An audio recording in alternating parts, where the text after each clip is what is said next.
بسم اللہ الرحمن الرحیم۔ السلام علیکم ورحمۃ اللہ وبرکاتہ۔ یوٹیوب چینل غوث اعظم قرآن اکیڈمی میں آج سبق نمبر 5 کے ساتھ آپ کی خدمت میں حاضر ہوں۔ آج کی اس ویڈیو کے اندر تلاوت قرآن پاک کے چند ظاہری اور باطنی آداب کے بارے میں ہم آپ کو بتائیں گے، جن پر عمل کر کے اللہ رب العزت کی رحمت ہماری طرف متوجہ ہو سکتی ہے۔ دعا ہے خالق کائنات میری زبان میں تاثیر پیدا فرمائے اور مجھے آسان لفظوں کے ساتھ سمجھانے کی توفیق عطا فرمائے۔ ناظرین، تلاوت قرآن پاک کے ظاہری آداب میں سے ایک یہ ہے کہ قرآن پاک کی جب تلاوت کی جائے تو سب سے پہلے تعوذ یعنی اعوذ باللہ من الشیطان الرجیم پڑھنی چاہیے، پھر بسم اللہ الرحمن الرحیم پڑھ کر پھر تلاوت شروع کرنی چاہیے۔ قرآن پاک کو رحل وغیرہ یا اونچی جگہ پر رکھ کر پڑھنا چاہیے۔ تلاوت کے دوران قرآن پاک جب پڑھیں تو گفتگو نہیں کرنی چاہیے۔ اگر کوئی ضرورت پیش آ جائے تو مناسب جگہ پر وقف کر کے قرآن پاک بند کر کے رکھ کر پھر ضرورت پوری کرنی چاہیے۔ ضرورت پوری کرنے کے بعد پھر قرآن پاک پڑھنا شروع کریں تو پھر سے تعوذ یعنی اعوذ باللہ من الشیطان الرجیم پڑھنی چاہیے، اور ہر سورت کے شروع میں بھی بسم اللہ الرحمن الرحیم کے پڑھنا چاہیے۔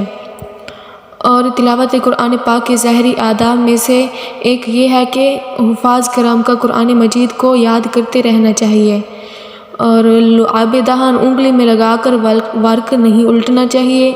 جہاں سجدے کی آیت کریمہ آئے وہاں سجدہ ضرور کرنا چاہیے۔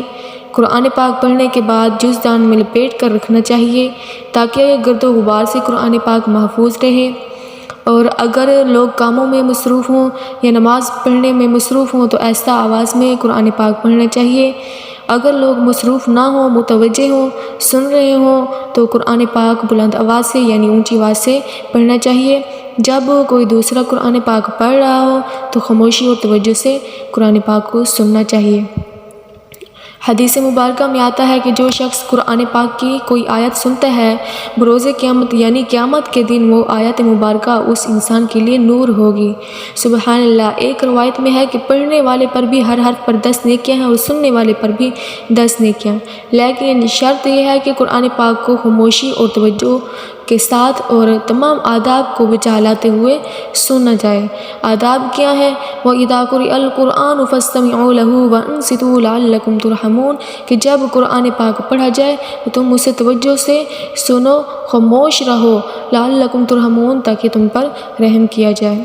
احادیث مبارکہ میں جن صورتوں کے مخصوص دنوں اور وقتوں میں پڑھنے کی ترغیب دلائی گئی ہے انہیں ان ایام اور اوقات میں پڑھنے کا خصوصاً اہتمام کرنا چاہیے، اور قرآن پاک کو ٹھہر ٹھہر کر تجوید کے قوانین کے مطابق پڑھنا چاہیے اور حسن صوت یعنی خوبصورت آواز سے تلاوت کرنی چاہیے۔ زینوا القرآن باصواتکم قرآن پاک کو تم اپنی آوازوں سے آراستہ کرو۔ ایک اور روایت میں ہے حسنوا القرآن باصواتکم فإن الصوت الحسن یزید القرآن حسنا کہ قرآن پاک کو تم اپنی آوازوں سے خوبصورت کرو کیونکہ اچھی آواز قرآن کریم کے حسن میں اضافہ کرتی ہے۔ تو اس حدیث مبارکہ سے یہ معلوم ہوتا ہے کہ جس کو اللہ رب العزت نے جیسی آواز سے نوازا ہے اس آواز کے ساتھ جو ہے قرآن پاک میں خوبصورتی پیدا کرے، اچھے انداز سے پڑھے۔ تو یہ اچھے انداز سے پڑھنا تلاوت کے ظاہری آداب میں سے ایک ہے۔ خفض الصوت و تحسین الصوت پڑھائی کے وقت آواز کو پست اور ہلکا کرنا، خوش آوازی سے پڑھنا۔ ایک روایت میں ہے کہ جو خوش روحانی سے قرآن پاک نہ پڑھے وہ ہم میں سے نہیں۔ ناظرین، یہ تھی تلاوت قرآن پاک کے چند ظاہری آداب، اور آئیے اب قرآن پاک کی تلاوت کے چند باطنی آداب سماعت فرمائیں۔ کلام پاک کی عظمت اور بلندی کو سمجھنا یہ قرآن پاک کی تلاوت کے باطنی آداب میں سے ایک ہے۔ حضور قلبی کے ساتھ تلاوت کرنا اور دل میں پیدا ہونے والے خطرات کو، خیالات کو ترک کر دینا یعنی ختم کر دینا، یہ بھی تلاوت قرآن پاک کے باطنی آداب میں سے ہے۔ جب تلاوت قرآن پاک کرنے والا قرآن پاک کی تلاوت کرے تو اس کے دل میں جو ہے تمام تر خیالات کو جو ہے ترک کر دینا چاہیے، ختم کرنے چاہیے، صرف اور صرف اس کی توجہ اسی کی طرف ہونی چاہیے، کسی دوسری طرف نہیں ہونی چاہیے۔ قرآن پاک کے معنی و مطالب میں غور و فکر کرنا، یہ بھی تلاوت قرآن پاک کے باطنی آداب میں سے ایک ہے۔ مروی ہے ایک بار حضور سرور کائنات صلی اللہ علیہ وآلہ وسلم نے بسم اللہ الرحمن الرحیم شریف پڑھی اور اسے 20 مرتبہ دہرایا۔ 20 بار اس لیے دہرایا کیونکہ آپ علیہ السلام بسم اللہ شریف کے معنی میں غور و فکر فرما رہے تھے۔ سبحان اللہ، اللہ ہمیں بھی جو ہے حضور صلی اللہ علیہ وآلہ وسلم کے سنتوں پر عمل پیرا ہونے کی توفیق عطا فرمائے۔ قرآن کریم کے معنی و مطالب میں غور و فکر کرنے کے بارے میں حضرت علی کرم اللہ وجہ الکریم فرماتے ہیں کہ اس عبادت میں کوئی بھلائی نہیں جس میں سمجھ نہ ہو، اور اس قرت میں کوئی بہتری نہیں جس میں غور و فکر نہ ہو۔ قرآن کریم کے معنی کو سمجھ کر پڑھنا یہ باطنی آداب میں سے ایک ہے۔ ہر آیت کی اس کے مطابق وضاحت کرنی چاہیے، کیونکہ قرآن کریم اللہ رب العزت کی صفات و افعال، انبیاء کرام اور انہیں جھٹلانے والوں کے احوال کے ذکر پر مشتمل ہے، اور یہ کہ وہ کیسے ہلاک کیے گئے تھے۔ نیز قرآن پاک احکام الہی، تنبیہات اور جنت دوزخ کے ذکر پر مشتمل ہے۔ قرآن پاک کی تلاوت کے دوران جب آیت سجدہ میں تسبیح پر پہنچے تو تسبیح اور تکبیر کہیں۔ جب دعا اور استغفار والی آیت پر پہنچے، یعنی ایسی آیت تلاوت کریں جس میں دعا کا ذکر ہو، استغفار کا ذکر ہو، تو دعا اور استغفار کر لیں، اور جب امید اور رحمت والی آیت پر پہنچے تو سوال کر لیں۔ جب خوف والی وعید والی آیت پر پہنچے تو پناہ مانگ لیں، اور یہ سب انسان کو اختیار ہے کہ وہ یہ کام جو ہے اپنی زبان سے کرے یا صرف دل میں ہی ارادہ کر لے۔ قرآن پاک کی تلاوت کرنے کے دوران معنی میں سمجھنے والی جو حائل رکاوٹ ہو، جو حائل اسباب ہوں، انہیں دور کرنا بھی تلاوت قرآن پاک کے باطنی آداب میں سے ایک ہے۔ قرآن پاک کی تلاوت کا حق یہ ہے کہ اس میں زبان، عقل اور دل تینوں شریک ہوں۔ زبان کا حصہ یہ ہے کہ حروف کو ترتیل کے ساتھ صحیح ادا کرے، عقل کا حصہ یہ ہے کہ اس کے معنی کو ظاہر کرے، اور دل کا حصہ اس کے اوامر و نواہی پر عمل پیرا ہو کر نصیحت حاصل کرنا اور اثر لینا ہے۔ لہذا زبان ترتیل کے ساتھ پڑھتی ہو، عقل ترجمانی کرتی اور دل نصیحت قبول کرتا ہو۔ احکام قرآن پر عمل کرنے کا اہتمام کرنا چاہیے۔ تلاوت قرآن پاک میں اس حد تک ترقی کرنی چاہیے کہ اپنے آپ سے نہیں بلکہ اللہ رب العزت سے قرآن پاک کو سن رہا ہے۔ ناظرین، تلاوت قرآن پاک کے 3 درجے ہیں۔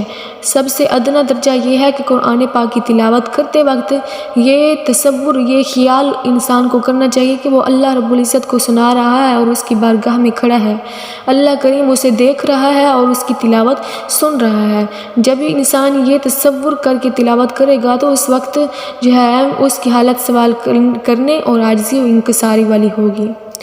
تلاوت قرآن پاک کا دوسرا درجہ یہ ہے کہ قرآن پاک کی تلاوت کرنے والا دل سے یہ یقین کر لے کہ اللہ رب العزت اسے دیکھ رہا ہے، اپنے لطف و کرم سے اسے خطاب فرما رہا ہے اور اپنے انعام و اکرام سے اسے اپنے راز بتا رہا ہے۔ جب یہ تصور کرے گا تو اس وقت تلاوت قرآن پاک کرنے والے کا مقام جو ہے تعظیم، حیا، سننا اور سمجھنا ہوگا۔ تلاوت قرآن پاک کا بلند درجہ یہ ہے کہ کلام میں، یعنی قرآن پاک میں متکلم سے مراد یعنی جو کلام کر رہا ہے اللہ رب العزت، متکلم سے مراد یہاں کلام کرنے والا کون ہے؟ اللہ ہے۔ تو اللہ کی طرف اور کلمات میں صفات پر، یعنی کہ کلمات میں، حروف میں کون سی صفات لازمہ ہیں، عارضہ ہیں، ان کا خیال رکھتے ہوئے، ان پر نظر رکھتے ہوئے قرآن پاک کی تلاوت کرے۔ خود پر اپنی تلاوت پر نظر نہ رکھے اور نہ ہی اس انعام پر جس کا ذکر قرآن پاک کی تلاوت کرتے ہوئے وہ سن رہا ہے، پڑھ رہا ہے، اس پر بھی انسان کی تلاوت کرنے کے دوران نظر نہیں ہونی چاہیے کہ یہ میرے لیے ہے، بلکہ تلاوت کرنے والے کی پوری اور پوری توجہ اور فکر صرف اور صرف اللہ رب العزت کی طرف ہی ہونی چاہیے، گویا کہ وہ دوسروں سے منہ پھیر کر صرف اور صرف متکلم یعنی اللہ رب العزت کے مشاہدے میں مستغرق ہے، اللہ رب العزت کے جو ہے مشاہدے میں جو ہے مستغرق ہے، اللہ رب العزت کے نور میں جو ہے وہ ڈوبا ہوا ہے، یہ سوچ کر تلاوت قرآن پاک کریں۔ دنیا کی کتابوں میں قرآن چمکتا ہے، دنیا کی کتابوں میں قرآن چمکتا ہے، قرآن میں اللہ کا فرمان چمکتا ہے۔ عادت بنا لے جو تلاوت قرآن پاک کی، اللہ کے نزدیک جو ہے وہ انسان چمکتا ہے۔ احیاء العلوم جلد اول صفحہ نمبر 870 پر امام جعفر صادق کا قول ہے، وہ فرماتے ہیں کہ اللہ کی قسم، اللہ نے اپنے کلام پاک میں مخلوق کے لیے تجلی فرمائی ہے لیکن وہ دیکھتے نہیں ہیں۔ ناظرین، یہ تھے تلاوت قرآن پاک کے چند باطنی آداب۔ دعا ہے کہ مالک لم یزال صرف اور صرف ہمیں اپنا قرب حاصل کرنے کی خاطر تمام آداب کو جو آپ کے سامنے بیان کیے، ان تمام آداب کو بجا لاتے ہوئے تلاوت قرآن پاک کرنے کی توفیق عطا فرمائے۔ اللہ رب العزت اس پاک کلام کے ذریعے ہمیں اپنا قرب نصیب فرمائے اور آقا کریم صلی اللہ علیہ وآلہ وسلم کی سچی غلامی نصیب فرمائے۔ امید ہے آج کی ویڈیو آپ کو پسند آئی ہوگی۔ پلیز لائک کر دیں اور سبسکرائب کر دیں اور ساتھ ہی بیل آئیکن کے بٹن پر کلک کر دیں تاکہ جو بھی ویڈیو ہم اپلوڈ کریں تو وہ فوراً آپ کو مل سکے اور آپ اس سے استفادہ کر سکیں۔ ناظرین، اگلی ویڈیو میں ہم انشاءاللہ مدنی قاعدہ سوالاً جواباً سبق نمبر 1 کے ساتھ شروع کریں گے۔ اللہ رب العزت سے دعا ہے اللہ رب العزت ہمارے لیے علم و حکمت کے دروازے کھول دیں، اور اگر آپ میں سے جو بھی خواتین اور بچیاں قرآن پاک حفظ ناظرہ کرنا چاہیں تو وہ نیچے کومنٹ باکس میں جو ہے اپنا نام اور جگہ کا پتہ جو ہے وہ لکھ دیں اور بتا دیں کہ کیا وہ ناظرہ قرآن پاک پڑھنا چاہتے ہیں یا حفظ کرنا چاہتے ہیں۔ ملتے ہیں اگلی ویڈیو میں۔ السلام علیکم ورحمۃ اللہ وبرکاتہ۔